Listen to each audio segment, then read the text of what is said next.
Welcome to the Accent Training Podcast, a podcast where I teach you to take command of the sounds of your spoken English. My name is Pat. I'm a coach of the American accent. However, I'm from Toronto, Canada, and I live in Mexico at the moment. And today I'd like to teach you how you can take control of your spoken English without even saying complete words. I want to talk about acronyms and I want to talk about abbreviations. TMI, ETA, BYOB, NASA, zip codes. Let's talk about these today. Let's come to understand the subtle differences between acronyms and abbreviations and how you, as a non-native English speaker, can adjust these to your own speech so that you use them as confidently as a native English speaker. So if you've got a pen and paper handy, make sure that you take some notes so that these stick for you, so that you don't forget them easily. And I say a pen and paper, not just a computer or your cell phone, because we get a stronger memory connection when we physically write this down. Now, if your hands are busy, if you're driving, if you're flying an airplane, or if you're washing dishes, then I get it. But if you're just chilling and you want to make the most out of your time, grab a pen, grab some paper, and get ready to take some notes. Now, while you search for your pen and paper, I would just like to remind you that I appreciate the support of my listeners when they subscribe to this podcast. Now, I know people are hearing this message and that people are hitting that subscribe button because over the last couple months, my subscribers have shot way up across all platforms. I've got to say, I'm in a good mood. And so if you haven't already, don't hesitate to hit that subscribe button in order to be notified as soon as I have more episodes out for you to learn from. Today's lesson. First off, what's the difference between an acronym and an abbreviation? Well, an acronym is when we take the first letters of a series of words and we combine each of those first letters to make a word of their own. So an acronym needs to be pronounced as that combination of letters together, like an actual word. As I mentioned, zip code or NASA. These are acronyms. We pronounce each of these first letters as a word of its own. Even the word laser is actually an acronym.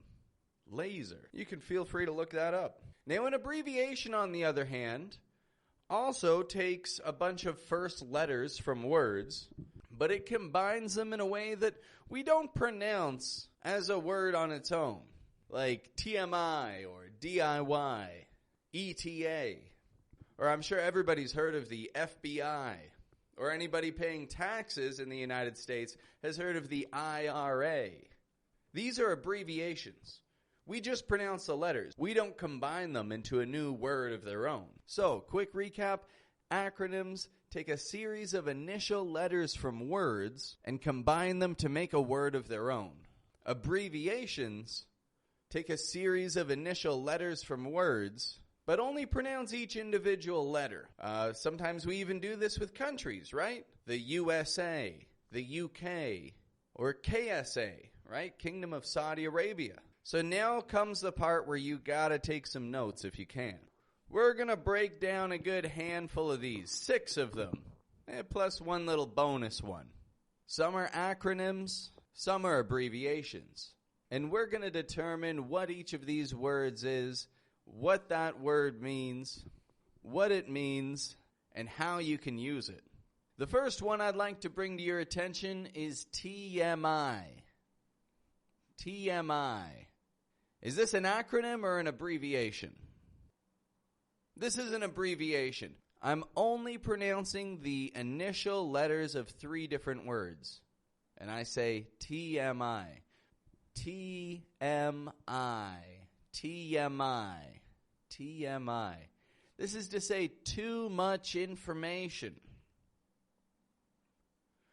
We say this when somebody's sharing a story and reveals details that you would probably have rathered not hear. You can simply say, hey, TMI.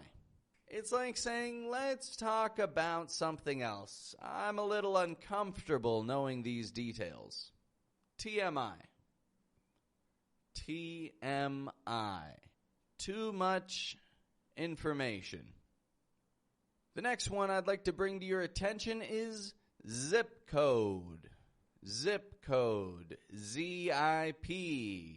Code. Zip code. What does zip stand for? ZIP. What is that? Well, that stands for your Zone Improvement Plan. Zone Improvement Plan. Zip code. And tell me, is zip code an acronym or an abbreviation? Zip code is an acronym because it's pronouncing a word of its own, right?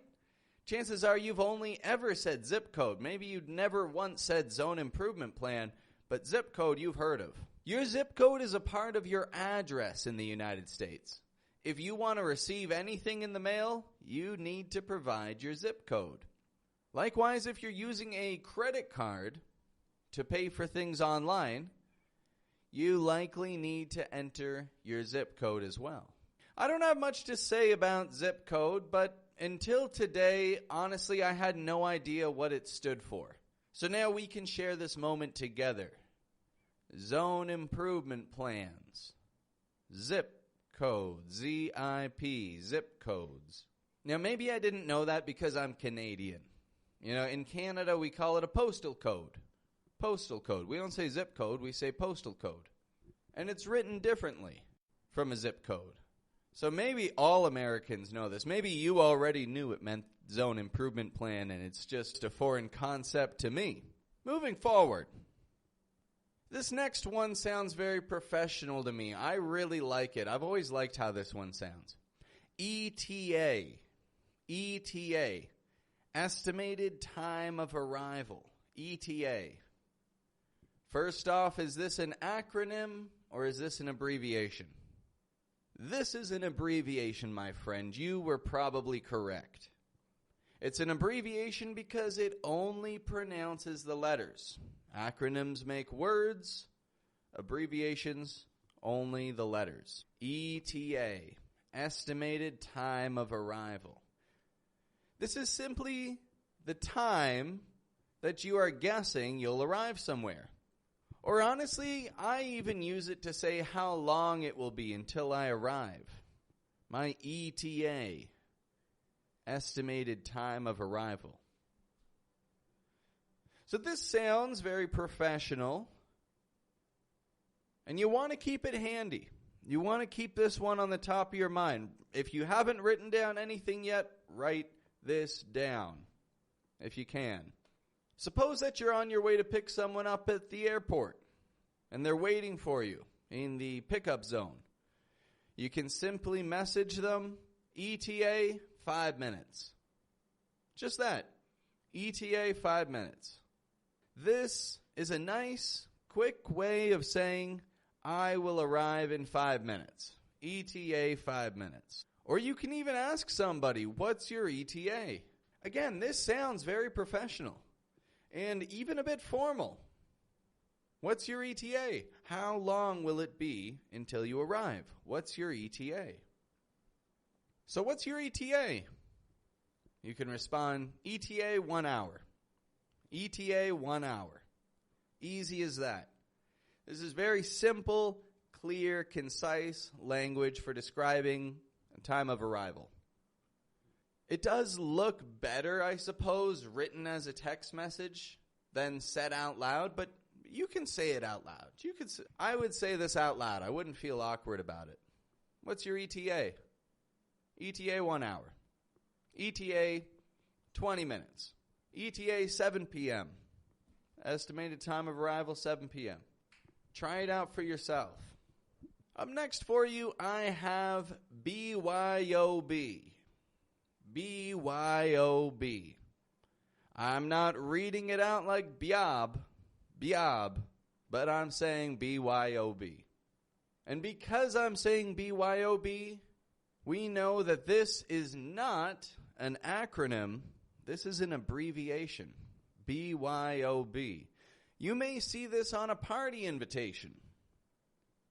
BYOB. Bring your own booze. Bring your own booze. This is a way to say that people are free to drink alcohol if they'd like to, but they must bring their own. Oh, and booze is another common term for alcohol. Booze. Bring your own booze. BYOB. I understand many people listening probably don't drink alcohol. And hey, that's good.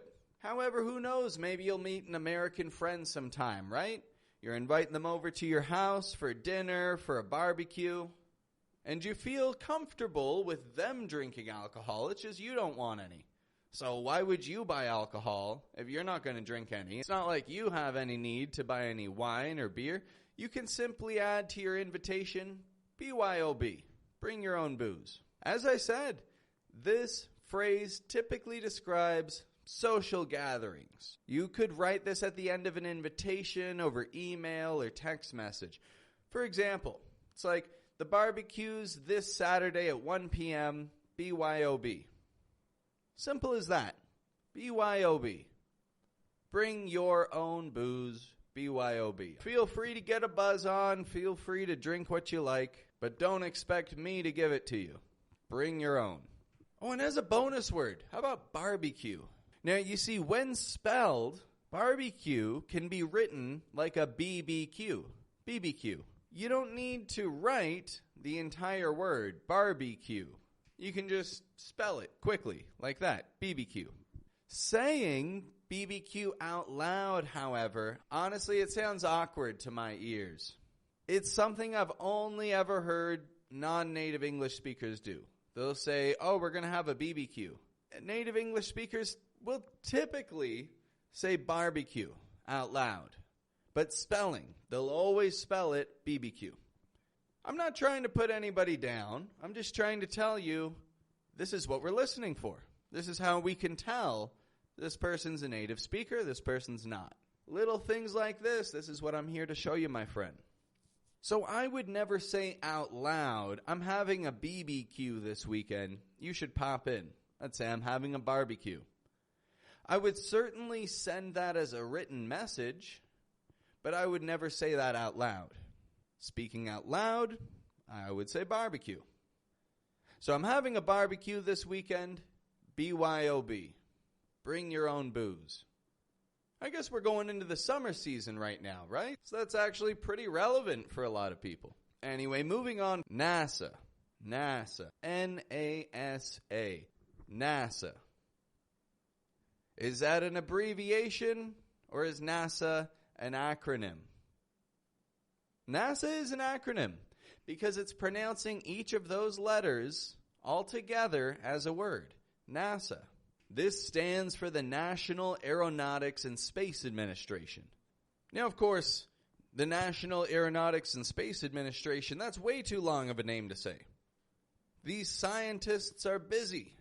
And so in all of their brilliance, they've shortened it down to NASA. N-A-S-A for short. We just say NASA. Now note how I make that A sound in there. NASA. NASA. Not NASA. NASA. But NASA. I have heard a lot of people pronounce a clear tense A sound here. And I'm here to tell you, my friend, we use a wide A, the ah, instead. NASA. NASA. And if you need to check out those wide A and tense A sounds, well, look on back through those previous episodes. I talk about those way back in episodes 50s and 60s. You can check out the wide A all the way back there. And work on getting a nice clear ah versus an A sound. NASA. So we've spoken about 5 so far.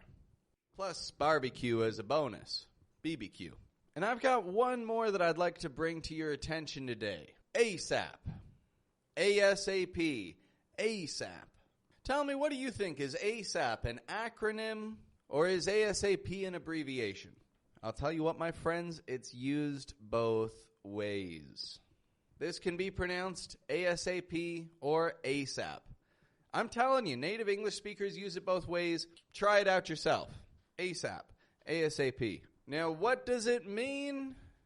It means as soon as possible, as soon as humanly possible. This means as soon as this can be done within the limitations that physics sets on humans. If you send a message to somebody and you write, get this done ASAP, get this done ASAP, you're adding a sense of urgency to your message. Now, of course, that's very necessary sometimes. If you have a due date coming up for an important project that you're working on, you need to get your information in ASAP. No doubt about that. However, I have had situations where people have used the word ASAP with me when it came across a little rude. You know, it came across like there was a sense of urgency that wasn't really warranted. And so I'd like to let you know, my friend, ASAP, ASAP. Hey, it's great if there's an emergency. It's great if you have an urgent need.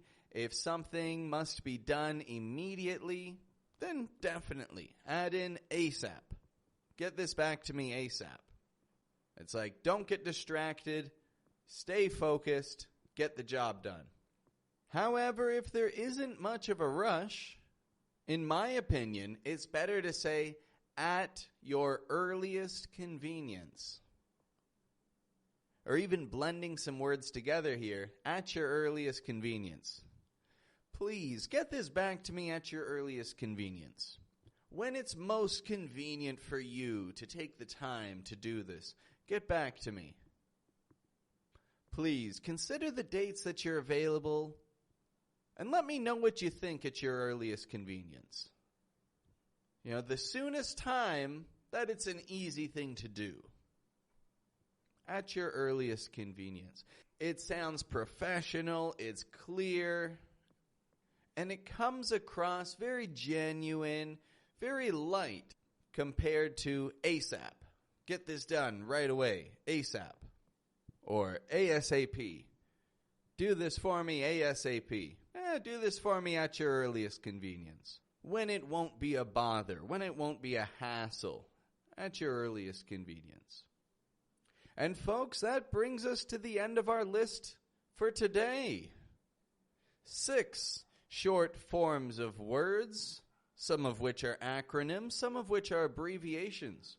We've discussed which is which, and then I even threw an extra abbreviation in there for you. Little barbecue. So let's just go over that list once more, and then we're going to call it a day. We've got TMI. Too much information. I'm uncomfortable. Please change the topic. TMI. Too much information. I don't like these details. Zip code. This stands for your Zone Improvement Plan, and it is an acronym. ETA. An abbreviation for estimated time of arrival. What's your ETA? 5 minutes. Just 5 minutes. ETA is 5 minutes. BYOB. Bring your own booze. Abbreviated. BYOB. Feel free to come over here, get a little buzz on, have a couple of beers, but bring your own. And that's useful, of course, for when you're throwing a barbecue this summer. Shortened in spelling to a BBQ. That is all followed by NASA, the National Aeronautics and Space Association. Way too long, way too many syllables. Let's shorten that to NASA. NASA. Not a NASA, but NASA. Nice little acronym. Easy to remember. And then finally, ASAP. ASAP. ASAP. This is used both ways, both as an acronym and as an abbreviation. Get this done ASAP. Get this done ASAP. Get this done ASAP.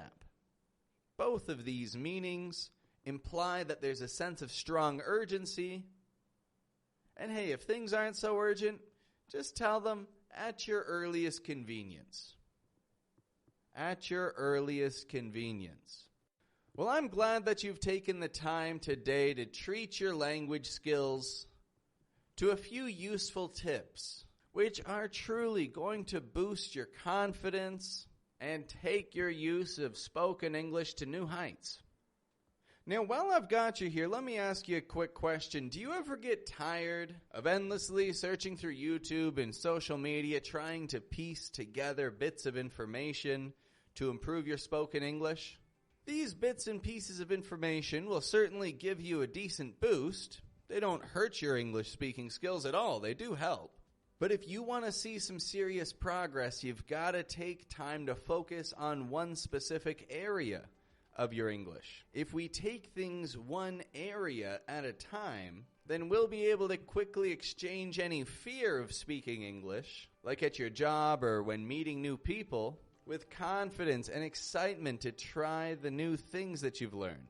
Now, if that's what you're looking for, you gotta dive into my American accent video course, my friend. It's incredible. You get about 4 hours of video lessons from me, directly to you, along with a ton of materials written by me personally to give your American accent the focused boost that it deserves and set you on the right track towards controlling your accent when speaking. If you're looking for hard-hitting materials and the flexibility to practice whenever you like, check out that link in the description and get started with me with my Udemy course, where I will help you learn the American accent. And beyond that, I am open for business these days, folks. So if you're interested in one-on-one classes, don't hesitate to send me a direct message on Instagram at Accent Training Club, and we can discuss how we can get started working one-on-one to reach your goals of speaking English with an American accent. I'll be more than happy to work with you. Well, my friends, thank you very much for your time. Thank you for your focused attention.